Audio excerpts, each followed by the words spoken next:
Hey, welcome to Atlee Church. We're so glad that you decided to join us for today's service, no matter where you find yourself on your spiritual journey. Just to let you know a little bit about Atlee, Atlee is a safe place for those who've given up on church or never went. And our mission is simple: to reach seekers and equip believers to love God, love themselves, love others, and serve the world.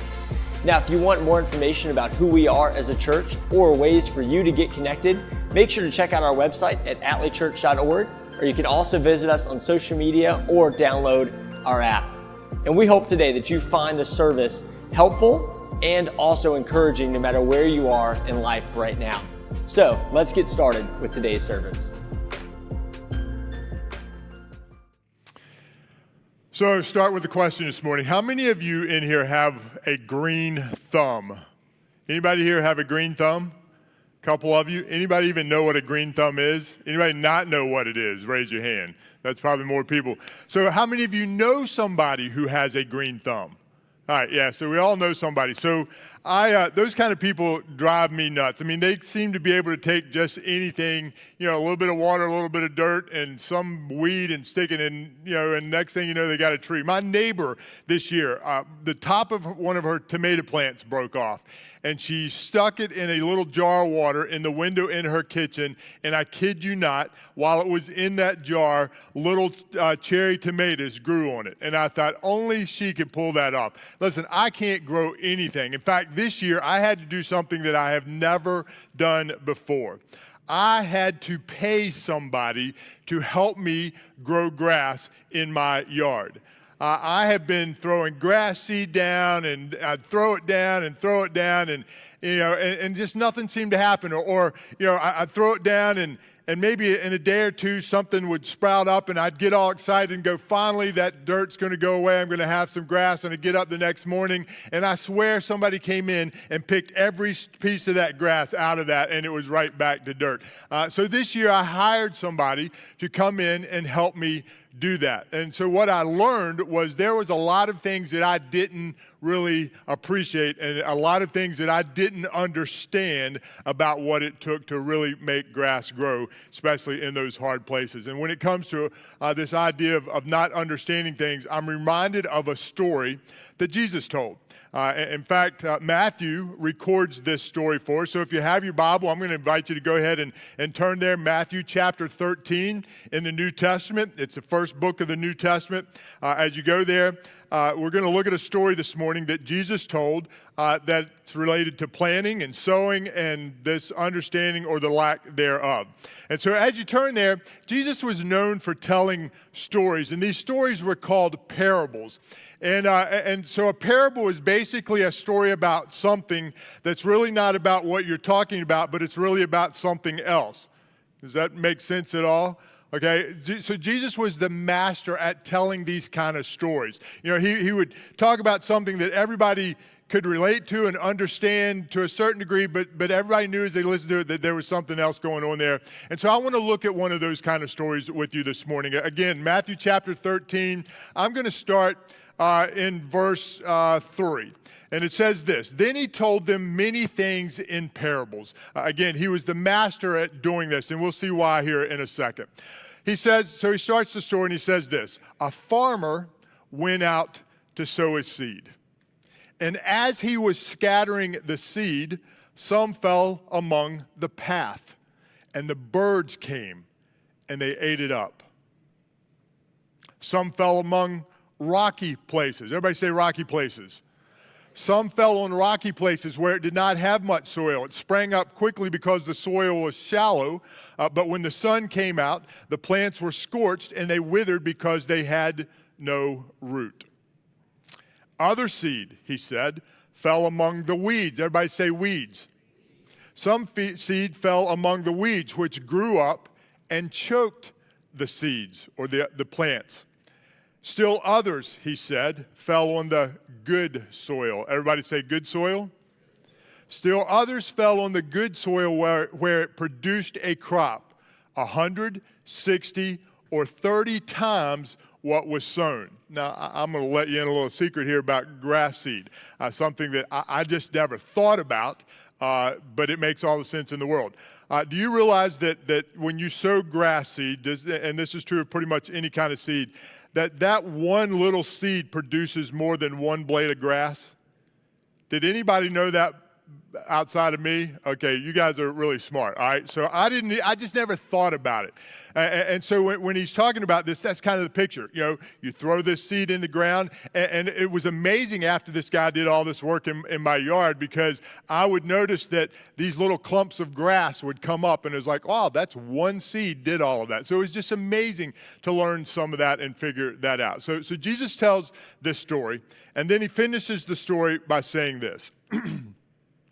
Whoever has ears, let him hear. Whoever has ears, let them hear.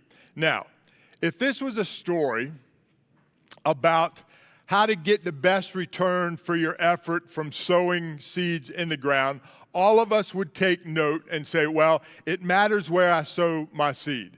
You know, and so I don't want to sow it here, and I might get some here, but it's probably not going to last. But if I want the best bang for my buck, this is where I got to sow the seed. But we know, just like the people who were hearing this story that day, we know that there's more to the story than meets the eye, or in this case, meets the ear. And so I love what happens next. So Jesus tells this story. There's this large group of people around, and they're all kind of taking it in. And again, they're thinking, well, there's more to this than meets the eye, and who knows what he's really talking about. In fact, some of his disciples come to him in verse 10 in the story, and the disciples are like, dude, why do you do this? Well, they may have not called Jesus dude, but you get the point, all right? So they were like, why do you always do this? Why are you always telling these stories and making it so hard for us to really know and appreciate and understand what you're trying to say and trying to teach us?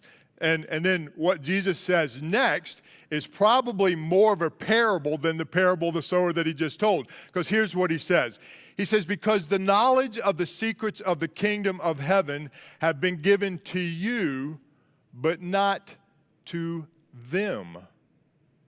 Now, I don't know about you, but I read this story and I try to read it as if I've read it for the very first time. And I remember reading this numerous times and going, what is this about? What is he saying here? Because I get the parable thing, you know, the sower. But now he's got this little thing that he's telling these guys who are trying to understand what it means. And he's like, listen, he says, the reason I did, because the knowledge of the secrets of the kingdom of heaven have been given to you, but not to them.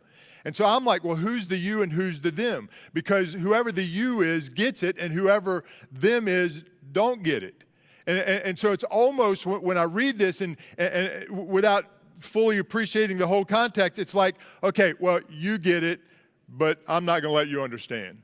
Okay, you two, you can understand what I'm saying. I'm giving you the knowledge. But you four got back there, you're out. Sorry, you'll never understand. And so it's almost, feels like what he's saying. All right? To you, it's been given the knowledge to know, to understand. But to them, it hasn't. So again, it's just kind of, this is getting almost more complex all along. But he continues. He says, those who have understanding, everybody say understanding.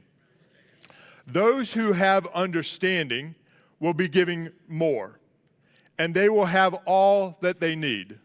But those who do not understand, even what they have will be taken away from them.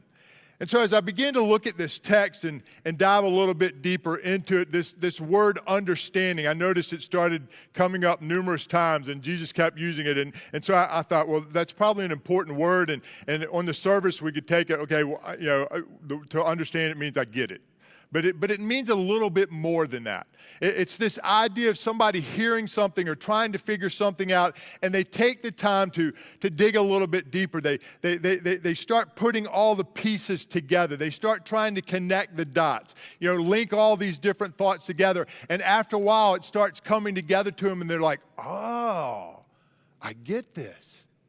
I understand this. And it's not just a head knowledge. Okay, it's not that they just have figured it out in their head, but they've figured it out in a sense that now it's impacting the way that they live their lives. And so, again, he says, those who have understanding, those who connect the dots, those who take the time to dig a little bit deeper, he says they get it, and they're always going to have even more than they need. In other words, it's going to make so much more sense to them that they won't even need all the knowledge that they're going to have as it relates to that, which is pretty amazing when you think about it. But for those who have no understanding, and these are the people, it's not that they can't understand, it's that they choose not to. And all this is going to connect back to the other story in just a minute. So then Jesus says this. He says, this is why I use stories like this to teach people. And then he says, this is his reason for doing it. They see, but they don't really see. They hear, but they don't really hear or understand. So they show that the things that Isaiah said about them are true. So let me break this down just a little bit more. He says, this is why I tell you stories. He says there are people who see it, there are people who hear it, but they just don't really see it or hear it. Meaning I heard it, I often say to my wife, I hear you, I'm just not listening to you. You ever do that? You hear, and so what you hear is wah, wah, wah, wah, wah, until she says, did you hear what I said? And I go, yes, but I wasn't listening to you, so would you tell me again, all right? And so that's kind of what he's saying these people are. They hear it, and to them it's almost noise. They really don't think about what's being said. And so he says, so they show that they are the things that Isaiah said about them is true. Now, what he's about to do now and what he's referencing is an Old Testament guy named Isaiah, a prophet. He was a major prophet back in the day who spoke to people on God's behalf. He would often say, here's what God wants you to know. All right, and so he would relate God's message to them. But there were some things that Isaiah said about people that Jesus is going to quote from as well. And again, he says, here's the quote, you will listen and listen, but you will not understand. You will look and look, but you will not learn. For the minds of these people have become stubborn. They do not hear with their ears. They have closed their eyes. Otherwise, they might really understand what they see with their ears and hear with their, see with their eyes and hear with their ears. And then this close, they might really understand in their minds and come back to me and be healed. So Jesus is quoting Isaiah. He's told this story about the seed that's being sown and the different places it falls and the end result of that. And he says, so I tell stories like this because, some people are going to get it because they want to get it. They're going to dig a little bit deeper. They're going to take the time and go, okay, what does he really mean, and how does that work, and and put all the pieces together, and they're going to grow from that. And then other people are just going to be like, I don't really care, and they just let it bounce off of them. They just kind of dismiss it and go on. But then he says, and they might really understand in their minds, and if they did, they would come back to me and be healed. So Isaiah said that back in his day, and now Jesus is saying it in his day. Because, and when I think about this idea of being healed, there's more types of healing than just physically needing to be healed from something. I broke my arm. My arm needs fixing, okay? It needs to heal. Sometimes we're broken emotionally, mentally, physically, spiritually. A lot of different ways that things can be broken and need to be healed. And Jesus said, if people would just take the time to understand what I'm telling them, they would come back to me because they would want to know more. As they start connecting the pieces and the parts and putting it all together and getting this understanding, they'd be like, okay, I want some more of this because this is making sense. This can help me, and I can see how I can benefit from this. And then he says this, talking to that inner circle that's around him. He says, but blessed are your eyes because they see, and your ears because they hear. He says, for truly I tell you this, many prophets and righteous people long to see what you see, but did not see it. And they long to hear what you hear, but did not hear it. So Jesus is saying to that inner circle who's kind of walked away from the main crowd and going, why do you do this? Why do you tell these kind of stories and help us make sense of them all? And he says, listen, he says to you, you get it. You get to hear something that and see something that people from long ago, and he's referring to people even like Isaiah and people back in the Old Testament. He said there were people who would have loved to be able to hear what you hear because of who they're hearing it from, and see some of the things that you're seeing, but were never able to do that. But now you're not just reading about it, you're living it, is what he's saying. You're experiencing it personally. And he says, so blessed, happy are you. And then, after he says all of that, he goes back to the story, the parable of the sower. And he breaks it down for them. Picking up in verse 18, he says this, listen then to what the parable of the sower means. So Jesus is good at this. He's like, I don't want there to be any doubt in your mind as to what I mean by this and where I'm going with this. I want you to understand. I want you to connect the dots, connect the pieces, put it together, and watch what a difference it made. So in verse 19, he says, when anyone hears the message about the kingdom and does not understand it, again, they've chosen not to, the evil one comes along, snatches away what was sown in their heart.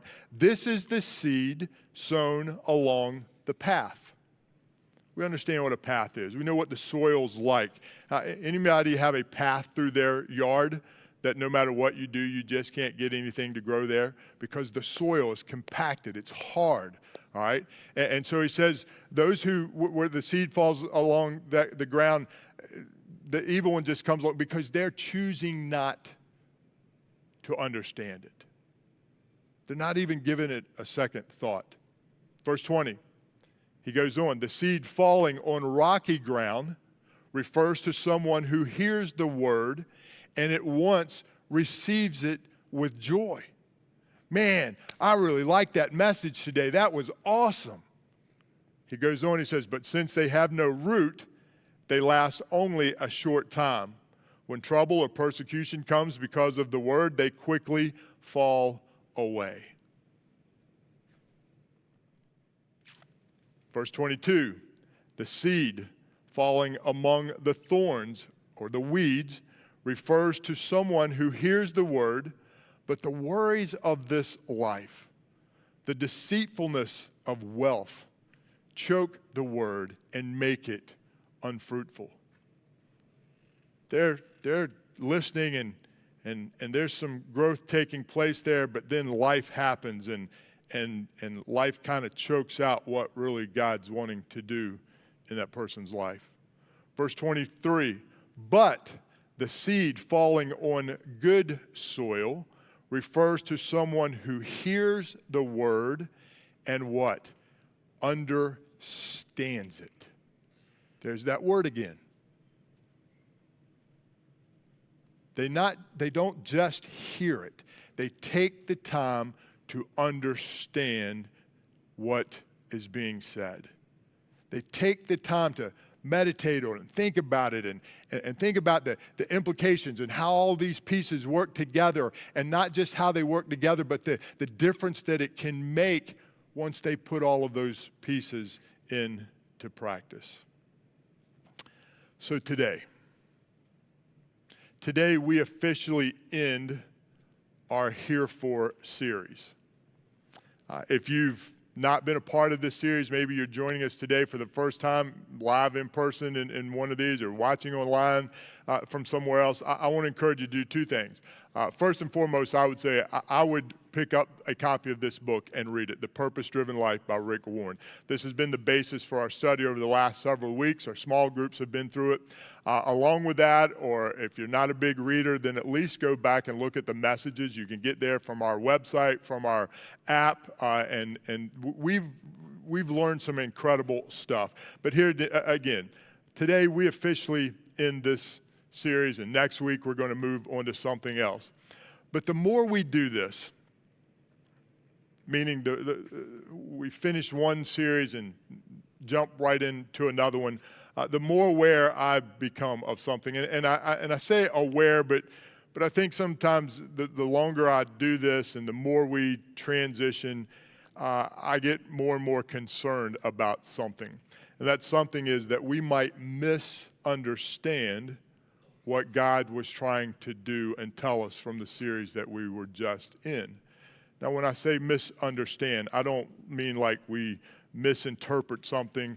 I mean we miss understanding what God was wanting to get across to us. We dismiss it way too quickly and jump right on to the next thing, and we miss out on what God was wanting to do. For example, I want you to think about it. We have just discovered and learned some incredible truths. As I was sitting thinking about this and knowing that this was going to be the final message in the series, and I just thought, man, guys, it almost, one of those series you don't want to end, because at least as a pastor, because I want people to get it. And I'm thinking, if I want people to get it, how much more does God want people to get it? But when I think about what we have just learned and the impact that it could have on us and should have on us, one, as individuals. I mean, we've just discovered the purpose of our life. Think about what that means. You know why you're here. Think of the impact, the difference that should make in your life. Think about the difference that it should make in our families. Just by me knowing, by you knowing, the difference that should make in there. And then if you're going through this together as a couple or as a family, the impact is unbelievable. Think about your coworkers. Guys, when I think about the impact that this series should have on us, our communities will look different. Our church will look different. We have just discovered, or maybe for some rediscovered, our purpose in life. We now know why we're here. But here's the question I would ask. So what? So what? Okay, so we know. So now what are we going to do with it? What are we going to do about it? What difference will it really make in your life? How will you live differently now that you know than you did before you knew?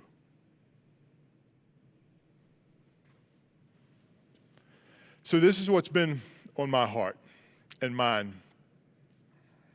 as we wrap up this series, and I think about this story that Jesus told. Are you a you, or are you a them? Because the yous in this story are the ones who took the time to really think about and to understand, to connect all the dots. We just learned there are 5 major purposes for our lives. And they're all intertwined, interconnected together. Have you really stopped to think about what that means? To try to connect all of those pieces? Have you really thought about, okay, the impact that it can have on your life if you begin to live that out? Are you a you, or are you a them? Someone who you really just haven't taken the time to invest in really appreciating and understanding what we've just learned. Jesus spoke about 4 different types of soil. They're all on a wall behind me. There's the path, there's the rocks, there's the weeds, there's the good soil. 3 of those represent the thems. The path, if that's you, that hardened path, you came and you listened and the seed got sown, but it just kind of bounced off because it was just more information. Or maybe the rocks. You liked what you heard, man, and I heard a lot of people do this. They really liked what they heard and they were excited about it, but because it was a little shallow as far as it just didn't take the time to let it sink in any deeper than maybe surface level, skin deep, they've moved on to something else. Or the weeds. This is where a lot of us fall out. Man, we hear it, we're excited about it. We're anxious to see how it's going to work in our lives, and we really have every intention in the world of applying it to our lives and watching what happens. But then Monday morning rolls around, and there's deadlines, and there's things to do, and by Wednesday you're further behind than you were on Monday when you started, and the next thing you know, it's Saturday, and whatever you were thinking about Sunday morning got choked out by everything else. I think sometimes these are the people who fall in this category of rediscovering their purpose in life. It's not that they didn't know it at one time, because they did, but life happened. And I refer to this because we went through this series many years ago. The last soil, though, is the good soil. And this is the one that represents the you in the story that Jesus just told, the parable.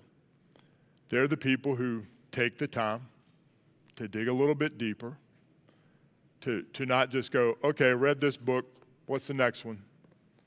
Okay, that series is done, what's the next one? They're still thinking, we're halfway into the next series, and they're still thinking about the last series and how they can apply that to their lives. And then they start thinking, well, then there's that, and now there's this new stuff I'm learning, so how can I start connecting all of those dots?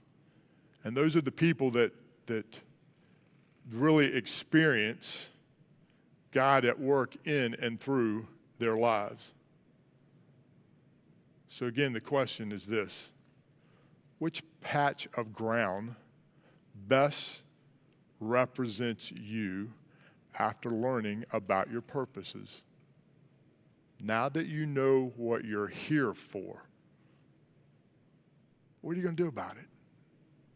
What difference is it going to make? So I told you I paid a guy to come out and do a bunch of work in my yard to do something that I was unable to do. Learned a lot. Learned a lot about weeding and feeding and seeding and aerating and all these different things that you really need to do. And to be honest with you, this started back in the spring, and he just did some work, 3 or 4 weeks ago. And I have grass growing where I didn't know grass could grow. It's incredible to see the difference in my yard. But what I've learned also in this process is, okay, I paid him, he came out, he did his job. There's more work to be done. For that to stay and keep doing what it's doing, there's some stuff that got to happen on my end of the game. And I'm learning how to do some of that. And there's some patches that needed some extra work. And so following his advice and doing some of the things that he suggested, and now that I understand things a little bit better, I'm watching some incredible growth take place in my yard. I've learned, you just can't go out and throw seed down. You got to you got to break up that ground a little bit. I have this neat little tool that's got these spines on it. And so I've learned that if I go in and I break up the ground and I make it soft, and then I throw the seed on top of it, then I go back over top of it with this thing again, and what it does is it pushes the seed a little bit further down in the ground and puts some dirt over it, throws some water on it, and it's amazing what happens in about 7 to 10 days. All of a sudden, there's these nice little green things growing out of my yard. But that takes some work on me. But I can do that now that I understand it, and I'm reaping the benefit of that. The same thing has to happen with us as it relates to the series that we've just done. It doesn't do us any good just to know what our purpose is. If it's really going to make a difference, then we're going to have to work. We're going to have to understand what it means. We're going to have to take the time to connect the dots and see how it works, and then apply it to our lives, and then really watch it take root and watch some amazing things take place. The other thing that I want to point out is this. In the parable, some seasons are obviously more productive than others. And I say that, we did this series 18 years ago. And I know there's going to be some things going on the stage behind me, so try not to just pretend they're not there, all right? And stay focused on me. So we did this series 18 years ago, and I was looking at my notes from 18 years ago when we did this series the first time and walked through it, and we had over 100 people place their faith and trust in Jesus Christ. We had 42 people at least in one day, by show of hands. They actually filled out a card, turned it in, and said, I am placing my faith and trust in Jesus Christ today. And so we had well over 100 people make that decision 18 years ago.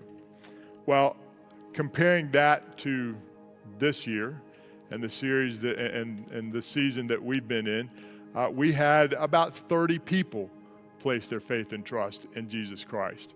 And I'll be honest with you, as I looked at that and compared, this season to that season, I found myself a little discouraged and going, wow, what a difference and what has happened. But then I thought about what Jesus said. He says, sometimes when you plant the seed, sometimes it's going to produce 100-fold. And sometimes it's only going to produce 30-fold. And I kid you not, when I make up those numbers, 100 folks last time we did it and 30 folks this time. And I thought, man, God, you're just incredible. Because here's the point. Some seasons in your life when you're applying God's word to your life, the principles and the things, it's going to be more productive than others. And there are going to be times where you feel like it's not really doing anything, but I promise you that it is.